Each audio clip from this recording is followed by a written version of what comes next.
Hey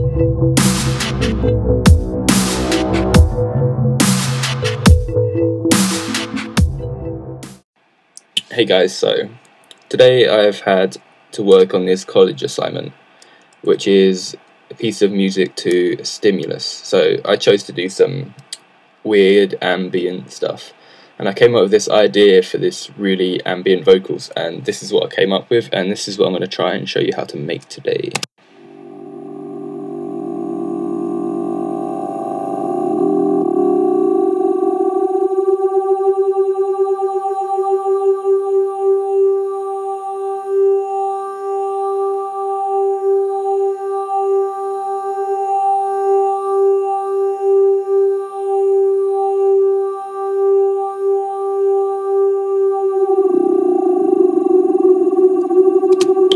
You get the idea of that. Lots of delay and reverb, and some interesting modulation going on there. So I'm going to show you how to make it. So it's created with this tiny little vocal sample I think I got from the Machine Factory library. So that's quite a change, but you can still hear the sound, which is what I wanted. You can still tell it's an actual vocal rather than just a synth. Okay, so I'm just going to drag this back in here, and we're going to start fresh. Alright, so we've got that vocal sample again. Let's just do this mono. And that's with all of the effects on. So let's let's just move this for the minute, and then change the output. Right, so we have that plain vocal sample, and then what we do to stretch this is use flex time, which is otherwise known as elastic audio editing, which basically means we can change audio files by length, but it doesn't alter pitch. So here we have this small vocal sample, and then we can drag this out all the way to 14 bars long, or as long as you want. I just chose 14 bars because that's how long I wanted this section to be. Right, so we're pretty much there already.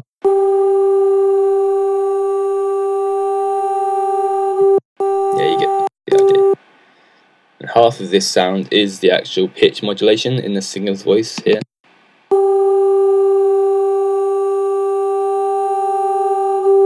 Which sounds really cool, because this would be milliseconds, but because we stretched it out to 14 bars, that becomes a few bars of sound, which sounds really cool and interesting, ambient.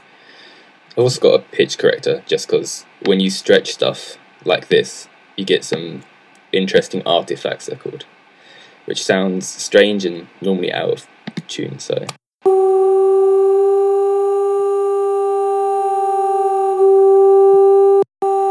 I just use this to ensure that everything stays.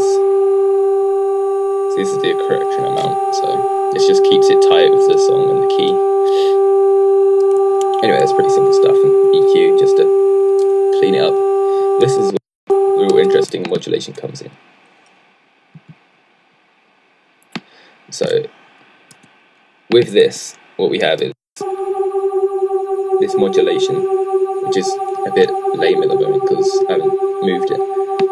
But what we're going to do is to make this more interesting is we are going to go over here and change read to touch, and then we're going to just zero this out.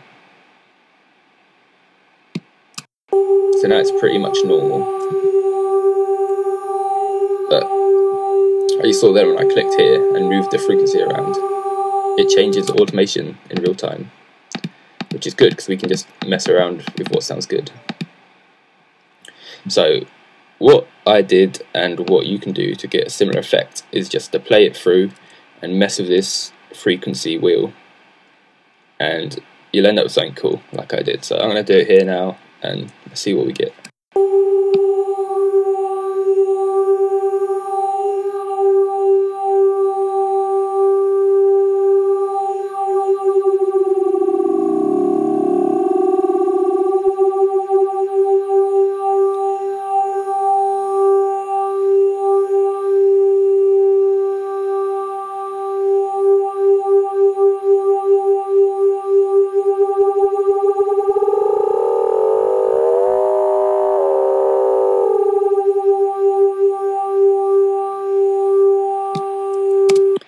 So I think that sounds pretty cool for a first try. I did this a few times in the actual automation over here, and I edited it by hand a bit. If you use an actual MIDI controller with pots or a mod wheel, it'd be a lot easier to control and you can get more fine-tuned effects, but I'm just using my hand for ease of instruction. So as you can see, the automation's moving this, and I'm going to turn this off touch because I don't need it anymore. This is a pretty good take. So now we can close that, and now we've pretty much got a take like this. So if you want to make it wider, like I did, just drag it across, copy automation data, and we've got that complex automation already there for us.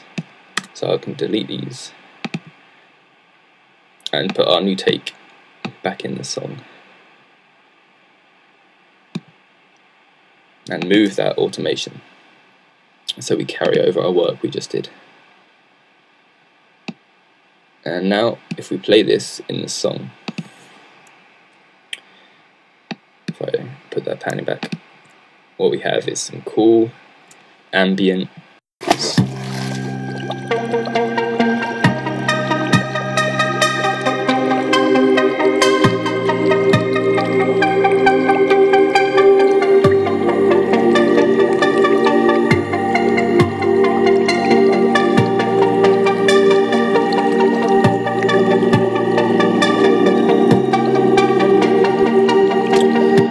So that's one way you can use the ring shifter.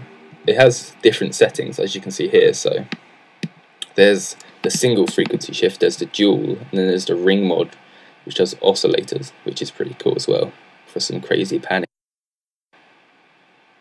Oops, for some crazy panning. So let's have a listen.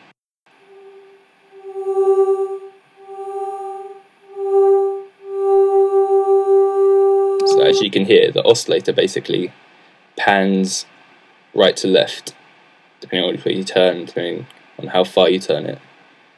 So the farther you turn it, the faster it starts to pan. And the dual sounds a bit funky. It sounds like a phaser,